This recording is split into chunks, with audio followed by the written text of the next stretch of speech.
গণশিল্পী ৰাজীৱ শদিয়ালৈ শ্ৰদ্ধাঞ্জলি।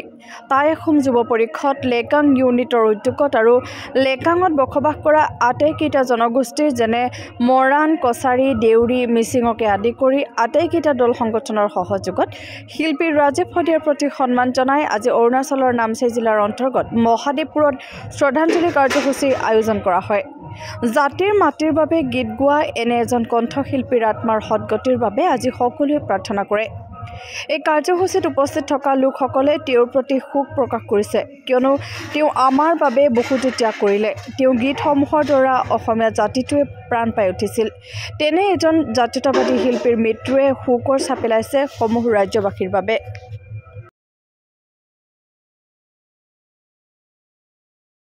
পোনপ্ৰথমে মই আমাৰ মিডিয়া পাৰ্চনক মই নমস্কাৰ জনাইছোঁ। আমি অৰুণাচলত বসবাস কৰা নামচাই জিলাৰ বিভিন্ন জাতি জনগোষ্ঠীৰে আমি আজি একত্ৰিত হৈ আমাৰ স্বৰ্গীয় ৰাজীৱ শদিয়া ডাঙৰীয়াৰ এই শ্ৰদ্ধাঞ্জলি অনুষ্ঠানটি আমি আয়োজন কৰিছোঁ। আমি খুব মৰ্মাহত হৈছোঁ, দুখ পাইছোঁ যে জাতি আৰু মাটিৰ হকে গীত পৰিৱেশন কৰি আহি অসমীয়া জাতিটোক সচেতন কৰি তোলা এজন মহান শিল্পী আমাৰ মাজৰ পৰা হেৰাই গৈছে। আৰু আমি তেখেতৰ আত্মা চিৰশান্তিৰ বাবে আমি মহাদেৱপুৰত অৰুণাচল প্ৰদেশৰ নামচাই জিলা মহাদেৱপুৰত আমি শ্ৰদ্ধাঞ্জলি এই অনুষ্ঠানটি আয়োজন কৰিছোঁ। আমি ভগৱানৰ ওচৰত প্ৰাৰ্থনা জনাইছোঁ, তেখেতে য'তেই নাথাকক শান্তিৰে থাকক, লগতে তেখেতৰ পৰিয়ালটি অনাগত দিনত সুখে শান্তিৰে বসবাস কৰি খাই থাকিবৰ বাবে আমি ভগৱানৰ ওচৰত প্ৰাৰ্থনা জনাইছোঁ। ধন্যবাদ। আজি আমি অৰুণাচলত বসবাস কৰা আটাইকেইটা অসমীয়া সমাজে আমাৰ পপুলাৰ ছিংগাৰ ৰাজীৱ শদিয়া ডাঙৰীয়াক আমি ৰেচপেক্ট ট্ৰিবিউট কৰিছোঁ, আমি কণ্ডোলেঞ্চ কৰি দিছোঁ আমি আৰু তাৰ ফেমিলিক আমি অলপ উদ্বন্দনা জনাবৰ কাৰণে আমি চবে আটাই তাৰ শ্ৰদ্ধাঞ্জলি জ্ঞাপন কৰিবলৈ কাৰণে আমি ইয়াত উপস্থিত বুলি পাইছোঁ। আমি বিচাৰোঁ যে তাৰ আত্মা য'তেই থাকে শান্তিত থাকক আৰু তাৰ ফেমিলি সদায় জীৱনত ভাল হওক, সিহঁতৰ জীৱনবিলাক সুন্দৰ হওক।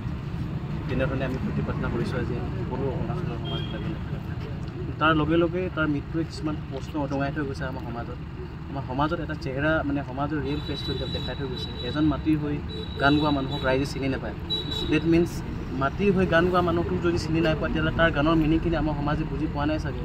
যোনজন মানুহে গাইছে যে আমাৰ মাটি অনা অসমীয়াক নিদিব, যোনজন মানুহে কৈছে যে আমাৰ বিহু বিদেশীয়ে পাতিব, তাক চিনি নাপাওঁ তাৰ গানবিলাকো আমি চিনি নাপাওঁ কিজানি। কিন্তু তাৰ মৰাৰ পিছত আমি তাক লৈ পেলাই আমি সমাজখন বহুত ছিৰিয়াছ হৈছে, সেইটো বহুত পজিটিভ বস্তু। কিন্তু এই ছিৰিয়াছনেছটো আমি তাৰ শব্দখিনি যেতিয়ালৈকে আমি ফুলফিল কৰিব নোৱাৰোঁ, আমাৰ সমাজত যদি আনিব নোৱাৰোঁ, আমাৰ সমাজবিলাকে যদি ফুলফিল কৰিব নোৱাৰে, তাক ৰেচপেক্ট দিয়া নহ'ব আৰু এই গানবিলাক এনেই অৰ্থচলেহে যাব যেন ফিল হয়। কেনেকৈ সি মাটিৰ লগত জড়িত আমাৰ সমাজৰ প্ৰতিটো সমস্যা, জাতিৰ সমস্যাৰ লগত ৰিলেটেড ছংছবিলাক সি গাইছে। সমাজত সেইবিলাক শব্দ আজৰি পেলাই আনি পেলাই সি গান বনাই পেলাই সমাজত দিছে আমাৰ নতুন জনপ্ৰজন্মই বুজক বুলি। আজিকালি যিবিলাক মডাৰ্ণ ষ্টুডেণ্টছবিলাক আছে ইউনিভাৰ্চিটিত পঢ়ে, সিহঁতে তাৰ গানবিলাক বহুত হয়তো বুজি নাপাবও পাৰে। কিন্তু আজি সময়ত অসমত আমাৰ অসমীয়া সমাজবিলাকে এইবিলাক কথা জনাটো বহুত প্ৰয়োজন। আমি যদি চাওঁ অসমীয়া বুলি আমি বহুত অভিমান ফিল কৰোঁ, আমি অভিমানী দেখাওঁ, ফিল কৰোঁ। কিন্তু ৰিয়েলতে কি হৈ আছে সেইবিলাকে সি গানৰ জৰিয়তে সমাজত এৰি দিব বিচাৰিছিলে। সি কৈছিলে যে অনা অসমীয়াক মাতি দিব নহয়। আজি টাইমত অসমত কি হৈ আছে?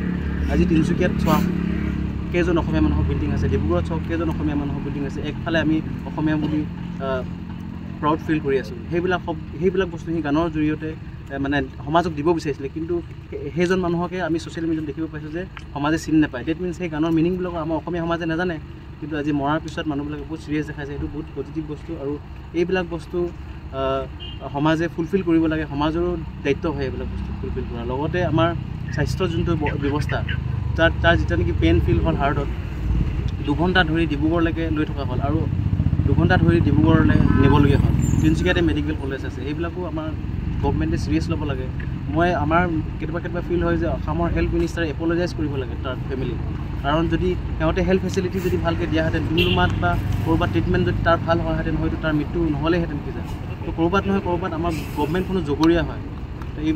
এইবিলাক বস্তু আমাৰ সমাজে চিৰিয়াছ ল'ব লাগে। এইবিলাক বস্তু তাৰ মৃত্যুৰ পিছত এইবিলাক বস্তুৰ ওপৰত মানে কনচাৰ্ণ হ'ব লাগে। আমাৰ ছ'চাইটিবিলাকে সংগঠনবিলাক সামাজিক যিবিলাক সংগঠন আছে এইবিলাক অলপ ডিছকাছ কৰিব লাগে, এইবিলাক প্লেটফৰ্মত আনিব লাগে, মিটিঙত আনিব লাগে, এইবিলাক ডিছকাছ কৰিবলৈ আশা কৰি পেলাই ইমানতে মই সামৰি লৈছোঁ। জানুৱাৰীৰ দিনাখন অৰ্থাৎ মাঘ বিহুৰ উৰুকাৰ দিনাখন আমাৰ মাজলৈ এটা খুব দুখৰ খবৰ আহি পৰিছিল। সেয়া হৈছে অসমৰ জনপ্ৰিয় কণ্ঠশিল্পী তথা উদ্যমান আৰু সৃষ্টিশীল শিল্পী ৰাজীৱ শইকীয়া আমাৰ মাজৰ পৰা চিৰদিনৰ বাবে আমাক এৰি থৈ গুচি গৈছিল।